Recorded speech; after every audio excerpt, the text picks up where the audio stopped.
Trying out the Gen AI intensive course Capstone 2025Q1 experimenting with Turing patterns using generative AI.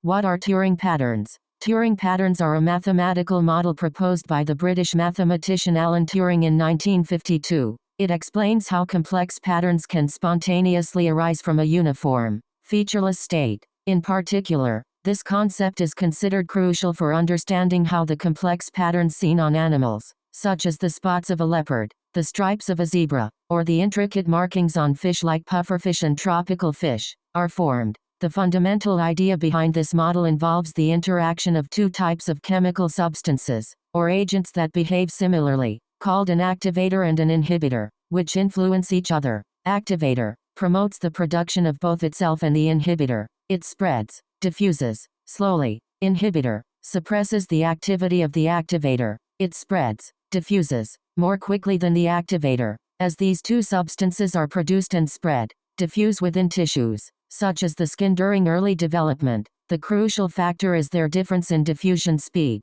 Even as the activator gathers locally, attempting to form the core of a pattern, the faster spreading inhibitor suppresses activator production in the surrounding area. This leads to the emergence of alternating regions, areas where the activator is concentrated, forming spots or stripes, and areas where the inhibitor dominates and suppresses the activator, the spaces between patterns. Consequently, a periodic pattern is naturally formed. In summary, Turing patterns represent a fascinating theoretical model. They explain how the diverse and beautiful patterns seen in animals can be naturally generated, almost as if following a blueprint, based solely on the simple principles of chemical reactions and diffusion. Why Turing patterns? During my master's program, one of my classes had a group work assignment involving simulations using NetLogo. At that time, I thought about tackling Turing patterns for the project, but unfortunately, someone else's idea was chosen, so I wasn't able to work on it then.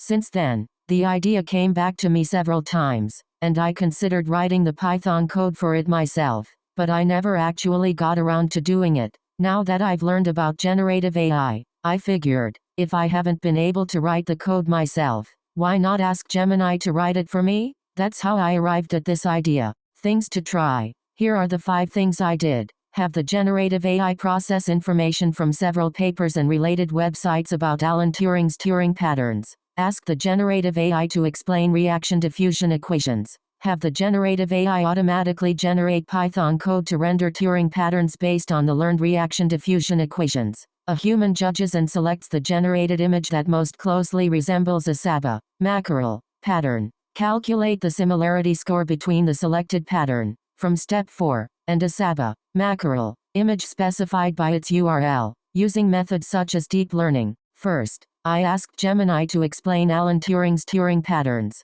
I specified the prompt, explain Alan Turing's Turing patterns. In response, it provided the following detailed explanation. Alan Turing, best known for his code-breaking work during World War II and his theoretical work on computation, also made significant contributions to developmental biology. In 1952, he published a groundbreaking paper titled The Chemical Basis of Morphogenesis, where he proposed a mathematical model to explain how patterns like the spots on a leopard or the stripes on a zebra could arise spontaneously from a homogeneous state. This is the basis of what we now call Turing patterns. Here's a breakdown of the key concepts. 1. Reaction diffusion systems. Turing's model is based on a reaction diffusion system. This involves 2 or more chemicals, often called morphogens, that react with each other. They interact chemically, influencing each other's concentrations diffuse through space. They spread out from areas of high concentration to areas of low concentration, etc. Next, I asked Gemini to search for papers written about Turing patterns. Gemini listed several papers. Apparently, multiple papers written about Turing patterns exist. Regarding the newer ones, it seems there are papers from 2023. This time, I asked Gemini where the diffusion equation, which is essential for Turing patterns, is described and in which papers. It provided the paper titles and page numbers. Quite helpful, right? Furthermore, I asked Gemini for details about the diffusion equation. Apparently, Gemini already knew about it, as it provided the details. Even after reading it, I couldn't understand it very well. I regret not specifying in the prompt. Explain it so a child can understand. And now, for the main theme of this experiment, the automatic generation of Python code to simulate Turing patterns using generative AI. The goal is to generate code that simulates a pattern resembling that of a mackerel, SABA, similar to the image shown below. Gemini generated Python code to simulate Turing patterns, and I was able to run it successfully without any errors. However, unfortunately, the resulting pattern, as shown below, was completely different from the target mackerel, SABA, pattern, and then, after much trial and error, I was finally able to create a prompt that outputs code simulating a pattern like the image below. Fortunately, I knew from a separate experiment that specifying f equals 0.0480 and k equals 0.0610 would result in a mackerel-like, SABA-like, pattern. Using the simulator created by Gemini,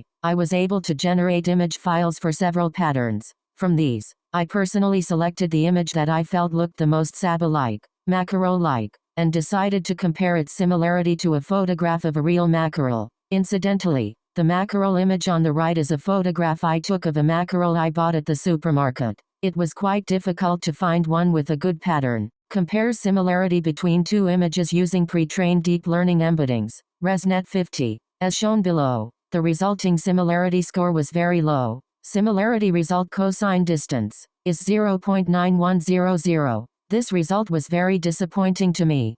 Okay, turning to the results of the similarity comparison. As we saw, the score between the image created by our Turing pattern simulation and the actual mackerel photograph was quite low. There are several potential reasons for this outcome, as listed here. First, the image file generated from the Turing pattern simulation wasn't just the pattern itself. It also contained plot elements, such as the vertical and horizontal axis scales and the color bar. These additional graphical elements could certainly interfere with a comparison focused purely on the pattern. Second, for a more effective pattern comparison, some pre-processing steps arguably should have been taken. For example, the files could have been processed to unify their color schemes, perhaps converting both to grayscale, and also ensuring they were the same size before running the similarity analysis. We didn't perform these steps in this initial experiment. And finally, there's the possibility of subjectivity. While I perceived the simulation result as SABA-like or mackerel-like,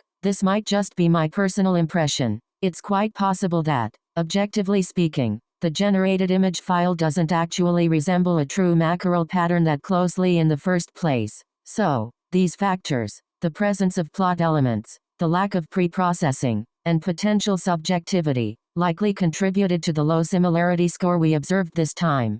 Alright, this slide outlines the main steps we executed within the notebook for this project. First, we utilized the generative AI to gather and process information specifically on Alan Turing's Turing patterns. We directed it to pull this information from relevant scientific papers and websites. Second, we requested the AI to explain the underlying reaction diffusion equations, which are crucial for understanding how these patterns form.